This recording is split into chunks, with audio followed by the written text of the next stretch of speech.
नमस्कार विद्यार्थी मित्रांनो. मागच्या लेक्चरमध्ये आपण बेसिक ग्रामर ऑफ इंग्लिशच्या निमित्ताने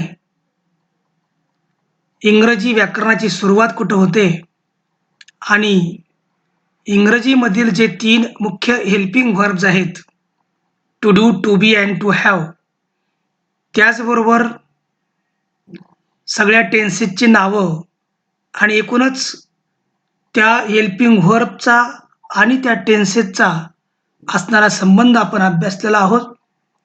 सिंपल प्रेझेंट टेन्स या काळाचा अभ्यास आता आपण पुन्हा कंटिन्यू करूया. मला वाटतं तुम्हाला हा फॉर्म्युला समजलेला आहे. S plus V1 plus object plus remaining sentence. या फॉर्म्युल्यामध्ये एस म्हणजे सब्जेक्ट, करता जो कृती करतो ती व्यक्ती, त्या व्यक्तीचे प्रकार आपण अभ्यासलेले आहे. V1 म्हणजे वर्ब फर्स्ट, क्रियापदाचं पहिलं रूप. जसं कम पाहिजे केम नको, टॉक पाहिजे टॉक्ड नको. आणि आपण ऑब्जेक्ट पण बघितलेला आहे. ऑब्जेक्ट म्हणजे कर्म, कर्म म्हणजे कर्त्याच्या कृतीचा परिणाम. आणि रिमेनिंग सेंटेन्समध्ये वेगवेगळ्या प्रकारचे ॲडव्हर्ब फ्रेजेस असतात. टाईम, प्लेस, ॲक्शन इत्यादी. तर बघा, हे वाक्य तयार करताना काय करायचं आहे तुम्हाला? सब्जेक्ट घ्या. समजा मी घेतला सब्जेक्ट आय, मी वर्ब घेतलंय प्ले, आय प्ले म्हणजे मी खेळतो. आता आय प्ले च्या पुढे आपल्याला घ्यायचंय ऑब्जेक्ट. ऑब्जेक्टमध्ये तुम्ही काही पण घेऊ शकता. मी घेतलंय क्रिकेट, आय प्ले क्रिकेट. तुम्ही म्हणू शकता I play kabaddi, I play kho kho, I play volleyball etc.. पण महत्वाचं काय आहे का ह्या ठिकाणी आय हा सब्जेक्ट आहे, प्ले हा V1 आहे. मी क्रिकेट खेळतो म्हणजे ह्या वाक्यातून मी माझी सवय सांगतो. That's I am in habit of playing cricket. Seema it's a mango. या वाक्यामध्ये सीमा सब्जेक्ट आहे, इट्स V1 आहे, अ मँगो ऑब्जेक्ट आहे. या वाक्यामध्ये मी इट्सला अंडरलाईन केलेली आहे. तुम्हाला कळलं असेल इटला मी अंडरलाईन का केली? कारण सिंपल प्रेझेंट टेन्स मधला अत्यंत महत्त्वाचा जो नियम आहे त्या नियमाची आठवण मला तुम्हाला करून द्यायची आहे. सीमा हा थर्ड पर्सन आहे. सीमा म्हणजे मी नाही, सीमा म्हणजे तू नाही किंवा तुम्ही नाही, सीमा म्हणजे आम्ही पण नाही. गमतीने सांगतो, सीमा म्हणजे आपण दोघंही नाही. सीमा म्हणजे ती, ती म्हणजे सी, म्हणून थर्ड पर्सन सिंग्युलर आहे, म्हणून इटला एस प्रत्यय लागतोच. तिसरं वाक्य, the boys help a poor man.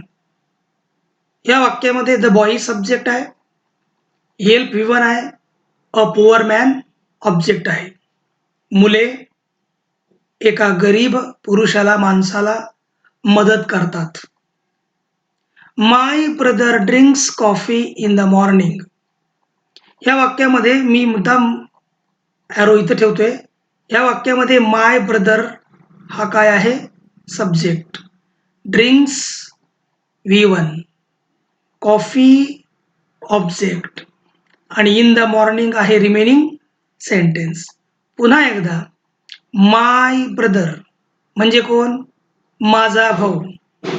माझा भाऊ म्हणजे मी नाही, माझा भाऊ म्हणजे तू नाही, माझा भाऊ म्हणजे आपण दोघंही नाही, माझा भाऊ म्हणजे तो, तो म्हणजे ही, आणि म्हणून ड्रिंकला एस प्रत्यय लागलेला आहे.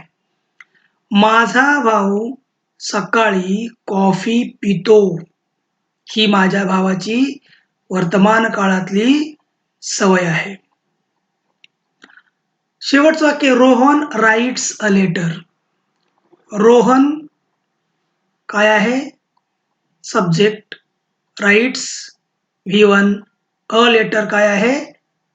ऑब्जेक्ट. रोहन पत्र लिहितो.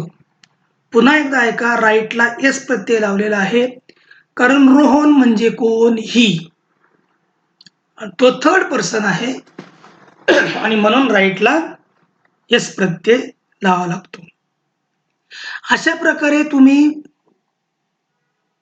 अनेक स्वतःचे वाक्य तयार करू शकता आणि the practice must be done. तुम्ही तो सराव केला पाहिजे. म्हणून मी मुद्दाम इथं वाक्य टाकले, dear students, you can make as many sentences of your own as you can by using the formula. मी तुम्हाला मुद्दाम 5 वाक्य तयार करून दाखवतो पुन्हा एकदा. सब्जेक्ट, तुम्हाला वाटेल तो सब्जेक्ट घ्या, अगदी वाटेल तो. I, we, you, he, she, it आणि दे यांच्यामध्ये बसणाराच तो असतो. ते 8 सब्जेक्ट आहेत बघा. I, we, you, he, she, it आणि दे. समजा मी घेतलं माय मदर, लगेच क्लिक झालं पाहिजे आपल्याला की माय मदर म्हणजे कोण, सी. आणि म्हणून तुम्हाला आता जे काही V1 घ्यायचंय त्याला काय केलं पाहिजे, आठवण करून येस, येस प्रत्यय लावला पाहिजे. माय मदर, समजा मला वाटलं वर्क घ्यायचंय तर मी वर्कला येस प्रत्यय लावेल. माय मदर वर्क्स, वर्कला काय करावं लागेल, येस प्रत्यय. My mother works in a school, in a school, माझी आई शाळेमध्ये काम करते.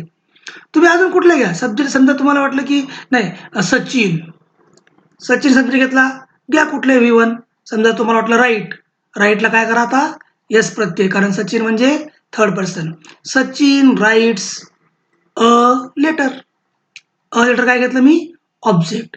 Sachin writes a letter. जोडायचंय पुढे तुम्हाला इथे आर एस, जोडूया आपण. Sachin writes a letter to his father. संपलं. कुठलाही सब्जेक्ट घ्या, there is no limitation for choosing the subject. तुम्हाला वाटलं तुमचं आईचं नाव, तुम्हाला वाटलं तर आईचं नाव घ्या, वडिलांचं नाव घ्या, भाऊ आहे, बहीण आहे, मित्र आहे, कंपनी आहे. असं बघा, मी इथे सब्जेक्ट घेतला Uddhav Thackeray, the chief minister of Maharashtra. Uddhav Thackeray मी आहे का, नाही. तू आहे का, नाही. मग तो आहे ना, तो म्हणजे ही. म्हणून तुम्ही आता इथं जे काही घ्याल ना त्याला एस किंवा ES प्रत्यय लावा. उद्धव ठाकरे वॉचेस, वॉचला काय करावं लागेल, ES. Uddhav Thackeray watches a film, a film काय झालं, object. So in this way you can make as many sentences of your own as you can by using the formula and by remembering the rule. What is the rule? Third person singular, he, she, it किंवा त्यांच्या ऐवजी आपण जी काही proper nouns वापरतो त्यांच्या बरोबर तुम्हाला V1 घेताना एस किंवा ES प्रत्यय लावावाच लागतो. Now how to form negative sentences in simple present tense. पुन्हा एकदा आठवण करून देतो. The use of helping verbs in simple present tense to construct negative sentences. That is why these do and does are called helping verbs. मित्रांनो, आपल्याला दोन्ही प्रकारे बोलता आलं पाहिजे. हो पण म्हणता आलं पाहिजे, नाही पण म्हणता आलं पाहिजे. प्रत्येक वेळेस आपल्याला काय होच म्हणावं लागतं का, नाही. आपल्याला एखादी गोष्ट आवडत नसेल तर आपल्याला नाही पण म्हणता आलं पाहिजे, नाही सांगता आलं पाहिजे. जसं आपण मराठीमध्ये ह्या सगळ्या गोष्टी बोलतो की मला सफरचंद आवडतं, मला सफरचंद आवडत नाही, किंवा मी आईशी बोलतो, नाही मी आईशी बोलत नाही. म्हणून नॉट वापरण्यासाठी, निगेटिव्ह सेंटेन्स तयार करण्यासाठी we take the help of helping verbs do and does. मग ह्या डू आणि डजचा वापर कसा करायचा ते उदाहरणासहित तुम्हाला समजावून सांगतो. हे वाक्य बघा, her mother leaves in Nashik. तुमच्या समोर जेव्हा सिंपल प्रेझेंटचं वाक्य आयतं येईल ना तेव्हा you don't worry about this rule, कारण आम्हाला तो रूल फॉलो करावा लागतो. तुम्हाला काय, आम्हाला सगळ्यांना रूल सारखाच आहे. इथे her mother leaves in Nashik या वाक्यामध्ये मी मुद्दाम रेड इंडिकेटर दिलाय. लिव्हज हे मेन व्हर्ब आहे आणि त्याला येस प्रत्यय आहे. याचं कारण पुन्हा पुन्हा सांगण्याची गरज नाही. हर मदर म्हणजे तिची आई. तिची आई म्हणजे ती असते. मी तिची आई नाहीये. तू तिची आई नाहीये. आता मला जास्त बोलायला लावू नका. तर लिव्ज ला येस प्रत्यय आहे म्हणून काय घ्यायचं आहे? Does.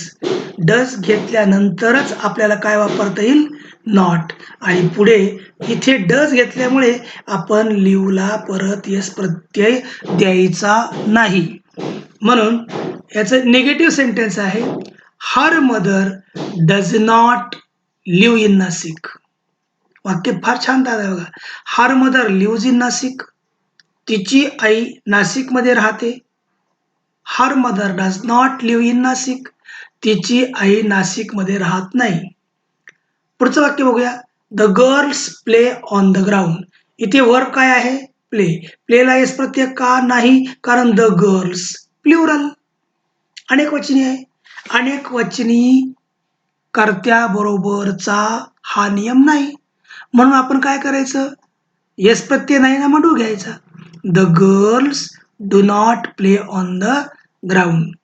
The girls play on the ground म्हणजे मुली मैदानावरती खेळतात. मुली मैदानावरती खेळत नाहीत. पुढचं वाक्य, Ketan it's a cake in the hotel. आता तुम्हाला कळलंय इटला काय येस प्रत्यय म्हणून काय घेतला? डज. पुन्हा इटला येस लावलाय का? नाही. म्हणजेच Ketan it's a cake in the hotel. Ketan हॉटेलमध्ये केक खातो. Ketan does not eat a cake in the hotel म्हणजे केतन हॉटेलमध्ये केक खात नाही. त्याला हॉटेलमध्ये केक खायला आवडत नाही. शेवट अजून एक वाक्य आहे, माय टीचर रीड्स अ पोएम. आला परत रीडला येस प्रत्यय. का आला? माय टीचर. माय टीचर म्हणजे कोण? माझे शिक्षक. मी का तू नाही ना, आपण दोघे नाही ना, म्हणून रीडला काय? येस. म्हणून हा येस काढला. इथे आपण डज घेतला. डज घेतल्याशिवाय आपल्याला नॉट लिहिता येणार नाही आणि डज घेतल्यानंतर परत रीडला येस प्रत्यय लावता येणार नाही. शेवटचं उदाहरण पण नीट बघा. राशी and her brother catch a ball. या वाक्यामध्ये कॅचला जर एस किंवा यस लागायचा असता तर यस लागला असता, कारण कॅचेस. आणि इथे राशी आहे आणि राशीला जोडी हर ब्रदर म्हणजे तिचा भाऊ पण आहे. राशी म्हणजे सी, हर ब्रदर म्हणजे ही, दोघं मिळून ते. हे बघा, म्हणून काय घेतलाय आपण? Do not. Rashi and her brother do not catch a ball. मला वाटतं तुम्हाला समजलंय की केव्हा डू घ्यायचा आणि केव्हा डज घ्यायचा जेव्हा तुम्हाला नॉट वापरायचा असेल. तुमच्यासाठी एक्झरसाइज दिलेली बघा. Turn the following sentences into negative. मी तुम्हाला मुद्दाम वाचून दाखवतो. तुम्ही अगदी लिहून त्याचं उत्तर लिहून तयार ठेवू शकता. मी वाचतो तोपर्यंत तुम्ही उत्तर तयार करा आणि मग थोडासा वेळ देऊन मी तुम्हाला उत्तर पण सांगणार आहे. I speak English. I subject speak V1. We dance together. We subject dance V1. My sister learns alphabets on mobile. My sister subject आहे, लर्न्स V1 आहे. लर्नला येस प्रत्यय लक्षात घ्या. Raj works in a company. Raj subject आहे, works V1 आहे. The farmers wait for the rain. या वाक्यामध्ये द फार्मर्स हा अनेक वचनी सब्जेक्ट आहे. वेट हे V1 आहे आणि म्हणून वेटला येस प्रत्यय मुळात येत नाही. Geeta helps her mother. या वाक्यामध्ये गीता सब्जेक्ट आहे, हेल्प्स V1 आहे. हेल्पला येस प्रत्यय आलेला आहे. Ravi and Madan swim in the river. इथे सब्जेक्ट दोन आहेत ना, रवी अँड मदन म्हणजे ही अँड ही म्हणजे दे. आपण ही करत नाही ना, आपण त्याला काय म्हणतो? दे म्हणतो ना. म्हणून रवी अँड मदन. स्विम हे V1 आहे. स्विमला येस प्रत्यय नाहीये. दे प्लांट ट्रीज ऑन संडे. या वाक्यात दे सब्जेक्ट आहे, प्लांट V1 आहे. कविता wants to marry this year. Kavita subject आहे, वॉन्ट्स V1 आहे, to marry this year is remaining sentence. The principal ask a question. Asks a question. मला सांगा the principal कोण आहे? सब्जेक्ट. द प्रिन्सिपल म्हणजे कोण? प्राचार्य. मी आहे का प्राचार्य? मग तू आहे का? नाही ना, ही आहे ही. म्हणून आस्कला काय आहे? यस प्रत्यय. मला वाटतं तुम्ही 2, 3, 4, 5 उत्तर तयार केले असतील. You please check the answer. मी डायरेक्ट उत्तर सांगतोय अकॉर्डिंग टू युअर स्पीड. एखाद्याने एकच लिहिलं असेल, एखाद्याने 2 लिहिले असतील, एखादा चांगला हुशार विद्यार्थी त्याने 5-6 उत्तर लिहिले असतील. Turn the following sentences into negative. Not वापरायला शिकला तुम्ही. बोलू उत्तर. Number 1, I do not speak English. Number 2, we do not dance together. तुमचे उत्तर जर बरोबर येत असतील तर I am sure you are very happy now. तुमचे उत्तर जर बरोबर आले असतील तर तुम्ही आनंदी आहात. My sister does not learn. My sister does not learn. लर्नला येस नाही आता. Alphabets on mobile. Raj does not work in a company. The farmers do not wait. The farmers do not wait for the rain. Geeta does not help her mother. Ravi and Madan do not swim in the river. They do not plant trees on Sunday. Kavita does not want to marry this year. The principal does not ask a question. In this way, you have learned how to frame negative sentence, especially in simple present tense. Now, let us turn towards how to form yes no type question.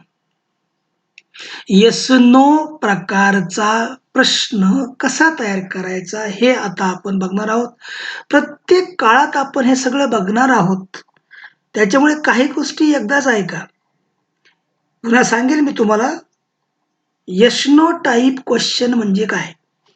Yes no type question म्हणजे ज्या प्रश्नाचं उत्तर केवळ yes किंवा no एवढंच असतं त्याला yes no type question म्हणायचा. जास्त माहिती अपेक्षित नाहीये, जास्त बोलणे अपेक्षित नाहीये. जेवढं विचारलं त्याच्यामध्ये एकतर तुला येस म्हणावं लागेल किंवा नो म्हणावं लागेल. समजा मी तुम्हाला विचारलं, डू यू ड्रिंक टी? तू चहा पितो का? येस म्हण किंवा नो म्हण. वाढवा बोलू नको. समजा मी तुला विचारलंय, तू चहा पितो का? तुम्ही म्हणायचं मी चहा पित नाही कारण मला डायबिटीस आहे. तुला विचारलं का मी तू चहा का पित नाही म्हणून? फक्त विचारलं, तू चहा पितो का? Yes or no. याला म्हणतात yes no type question. Again, we have to take the help of helping verbs do and does to form yes no type question. पुन्हा do किंवा does ची मदत घ्यावी लागणार आहे. Very easy. Shyam reads a newspaper. याच्यामध्ये रीडला काय आहे? येस. म्हणून काय घेतला? डज. डज कुठे घेतला? एकदम वाक्याच्या सुरुवातीला सब्जेक्टच्या अगोदर. आणि यस मुळे डज घेतला. आता परत यस प्रत्यय द्यायचा नाही. बघा, श्याम रीड्स अ न्यूजपेपर. श्याम वर्तमानपत्र वाचतो. प्रश्न तयार केला, does Shyam read a newspaper? Shyam वर्तमानपत्र वाचतो का? हो की नाही नंतर बघू. पण मुळात प्रश्न तयार झाला की नाही? Does Shyam read a newspaper? आणि अशा प्रकारे जर तुम्ही प्रश्न तयार करू लागलात, I think that here you can start talking in English. Ask the question. पुढचं वाक्य, Gauri and her sister live together. इथे live हे मेन वर्ब आहे. त्याचा रंग मी मुद्दाम बदललेला आहे कारण तो विदाऊट येस ऑर येस आहे. तो का तिथं म्हणजे लिवला का यस नाहीये किंवा यस नाहीये याचं उत्तर तुम्ही शोधू नका कारण इथे Gauri and her sister plural आहे. त्यावेळेस तुम्हाला काय करायचंय फक्त वाक्याच्या सुरुवातीला डू घ्यायचा आहे. बघा मी हे सगळं वाक्य घेतलंय Gauri and her sister live together. फक्त काय केलं मी do Gauri and her sister live together. Gauri आणि तिची बहीण एकत्र राहतात. आपण त्याच्यावरती प्रश्न तयार केला. Do Gauri and her sister live together. Gauri आणि तिची बहीण एकत्र राहतात का? हो की नाही? The answer is not very important here. But the question that you formed is very, very important.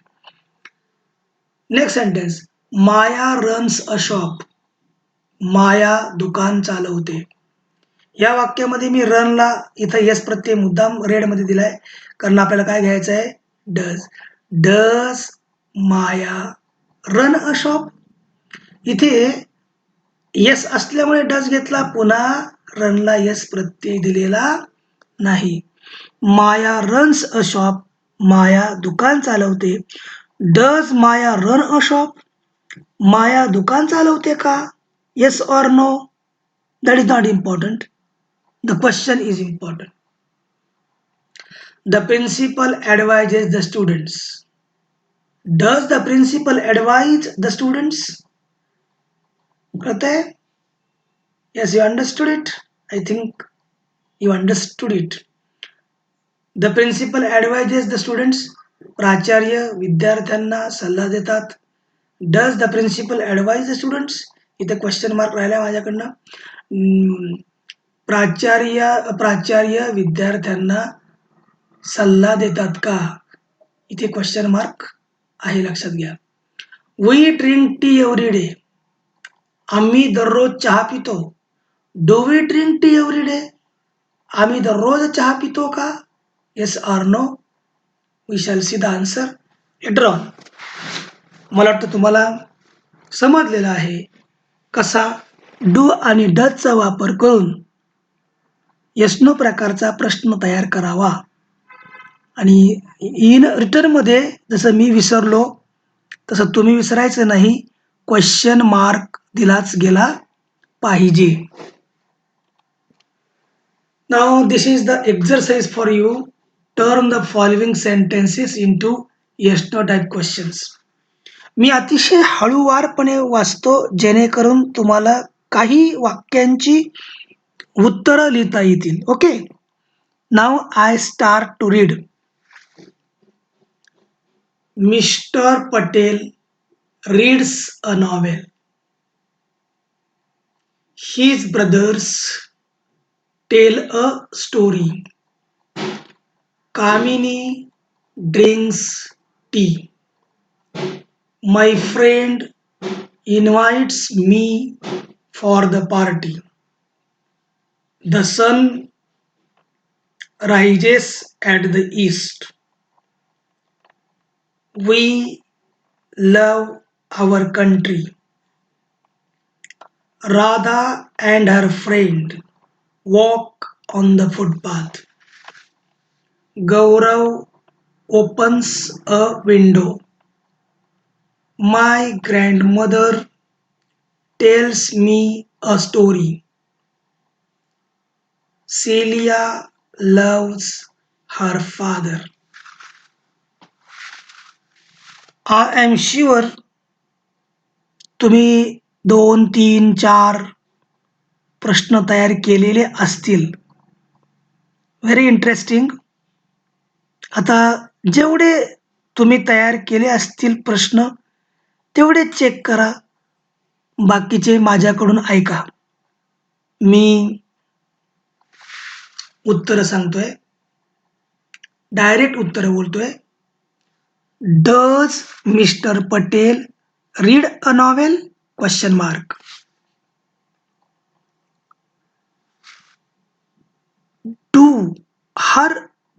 Do his brothers tell a story? Question mark.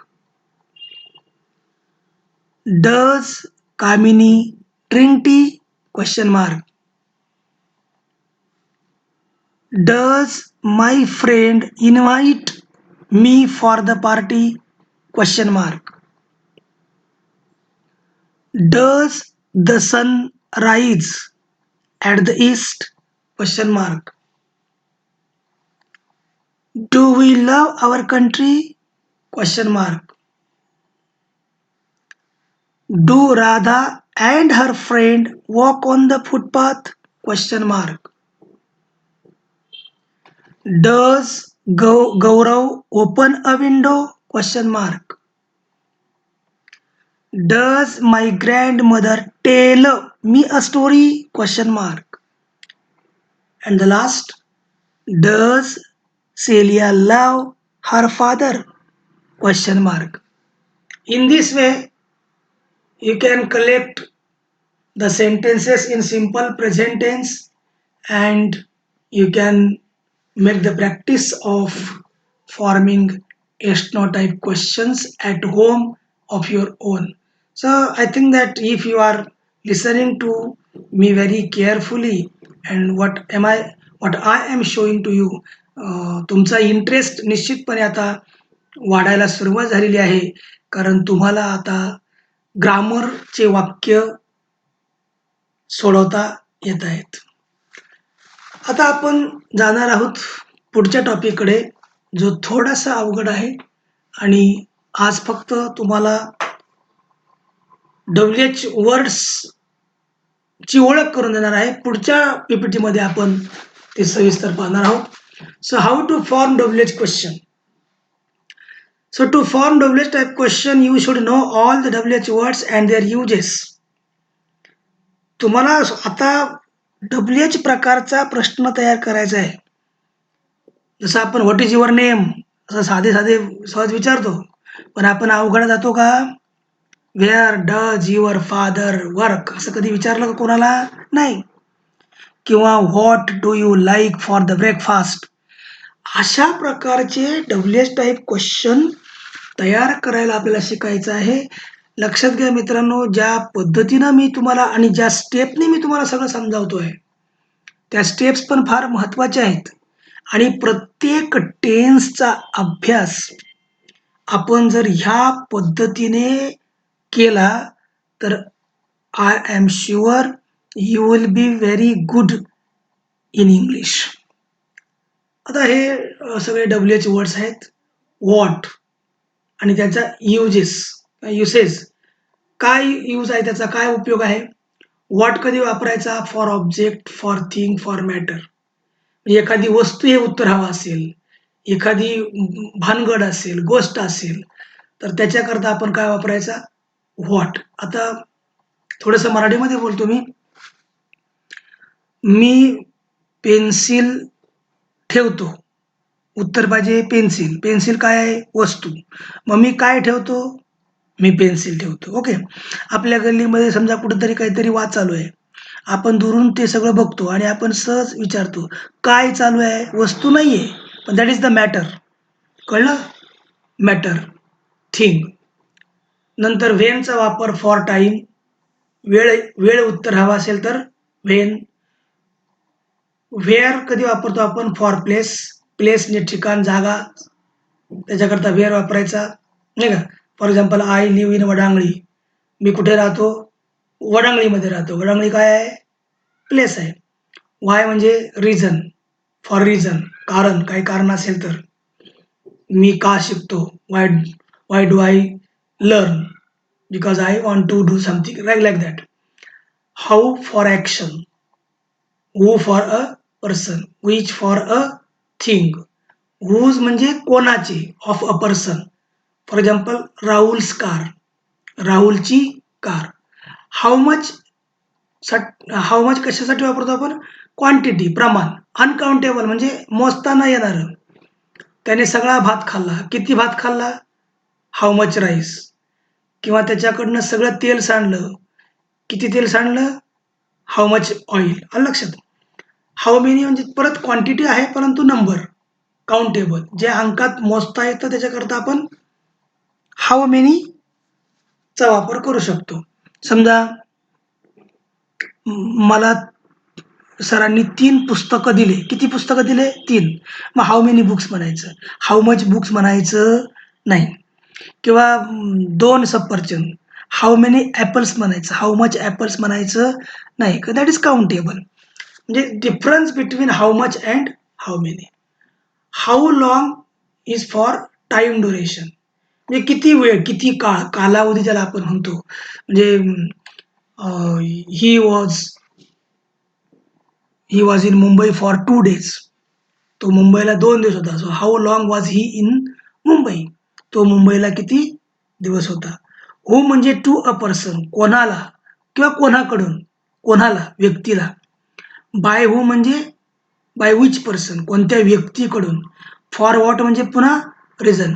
असे भरपूर आहे. In which, for what, how फार, हाऊ लाँग, असे अनेक आहेत. परंतु हे जे मेन डब्ल्यूएच वर्ड्स आहेत, हे डब्ल्यूएच वर्ड्स मला वाटतं तुम्ही लक्षात घेतले पाहिजे, ते कॉपी केले पाहिजे. मला वाटतं पी-पी-टी, माझा पी-पी-टी तुम्ही पॉज करून, स्टॉप करून ते सगळे लिहून घेतले पाहिजे. कारण प्रत्येक काळामध्ये हे आपल्याला लागणार आहेत. एखाद्या वाक्यामध्ये एखादं उत्तर मिळवण्यासाठी डब्ल्यूएच प्रकारचा प्रश्न तयार करताना कोणता डब्ल्यूएच वर्ड आपण सिलेक्ट करावा, कोणता डब्ल्यूएच वर्ड आपण बघावा, ते आपल्याला बघावं लागणार आहे. ह्या पी-पी-टीमध्ये आता मी एवढंच बोलतो आहे. हेच डब्ल्यूएच वर्डची पी-पी-टी तिसऱ्या पी-पी-टीमध्ये आपण सुरुवात करूया. Thank you. Thank you very much. So next WH type question will be continued, and we are going to study change the voice in simple present tense. So do meet in the next PPT. Thank you. Thank you very much.